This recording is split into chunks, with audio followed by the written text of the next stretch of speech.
नमस्कार. मस्त खुसखुशीत खमंग असे पोह्याचे थालीपीठ बघणार आहोत.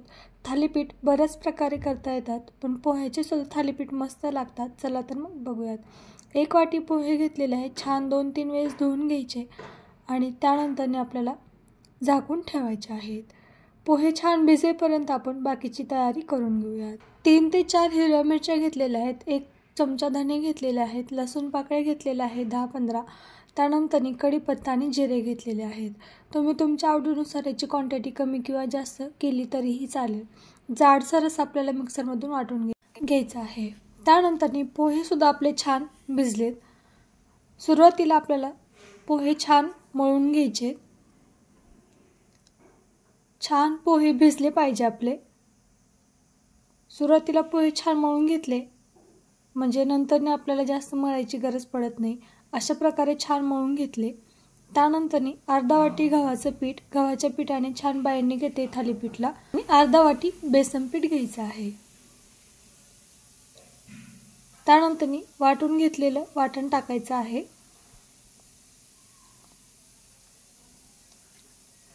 हळद टाकायची आहे अर्धा चमचा. 1 चमचा तिखट टाकायचं आहे. मोठे 2 चमचे तीळ घेतले आहेत. थोडासा ओवा टाकायचा आहे हातावरती चोळून. तुमच्या आवडीनुसार सगळं साहित्य कमी जास्त करू शकता. थोडंसं हिंग टाकायचं आहे. हिंगाने चव छान येते. 1 कांदा बारीक कट करून टाकलेला आहे. थोडीशी कोथिंबीर टाकायची आहे. चवीनुसार मीठ टाकायचं आहे.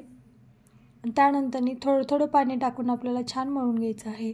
जास्तही घट्ट मळायचं नाही आपल्याला आणि जास्तही सैल मळायचं नाही. छान असं मळून घेतले. त्यानंतर थोडंसं तेल लावून आणखी 1-2 मिनिट मळून घ्यायचं आहे. पीठ सुद्धा छान मळून झाले. आता आपण थालीपीठ बनवायला घेऊयात. 1 सुती कपडा घ्यायचा, ओला करून घ्यायचा. त्यानंतर 1 पिठाचा गोळा छान हातावरती मळून घ्यायचा आणि पाण्याचा हात लावून आपल्याला छान थालीपीठ थापून घ्यायचं आहे. अगदी एकसारखं आपल्याला थालीपीठ थापून घ्यायचं आहे. मध्ये मध्ये आपल्याला पाण्याचा हात लावायचा आहे म्हणजे अगदी व्यवस्थित आपल्याला थापता येतं थालीपीठ. चवीला अगदी भन्नाट लागतं हे थालीपीठ आणि झटपट होणारं आहे. बऱ्याच प्रकारे थालीपीठ केलं जातं. पोह्याचं सुद्धा थालीपीठ छान होतं.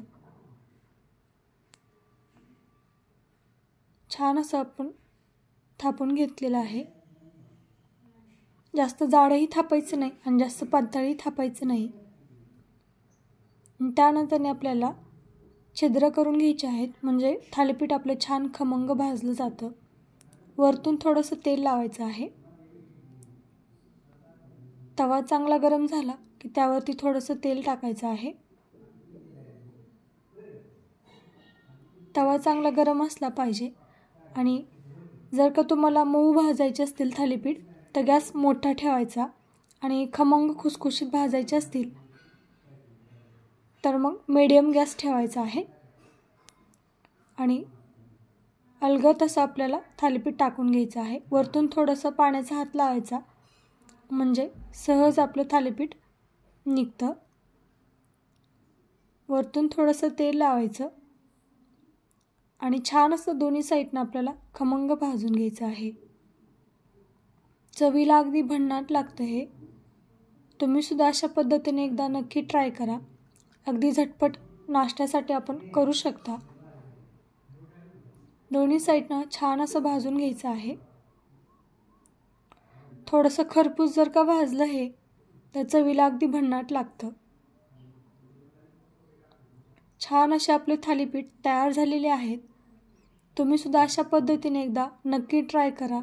व्हिडिओ माझा थोडा जरी आवडला असेल तर नक्की लाईक करा, शेअर करा.